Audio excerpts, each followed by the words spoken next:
எவர் ஒருவர் அந்த நிறைய ஞானத்தை அடைந்த காரணத்தினாலேயே எல்லா விதமான செயல்பாடுகளிலும் எல்லா விதமான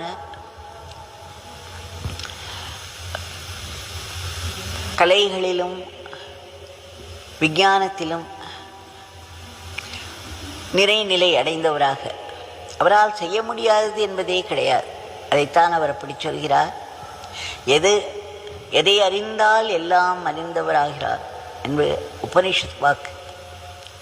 ஆக எதை முழுதும் அறிந்தவராய் பூரணத்துவம் உள்ளவராய் இருந்து அதனால் எல்லாவற்றையும் அறிந்தவராய் இருக்கிறாரோ அவரை மட்டுமே பரபிரம்மனின் புதல்வன் என்று நான் ஒற்றுக்கொள்வேன் என்று சொல்கிறார்.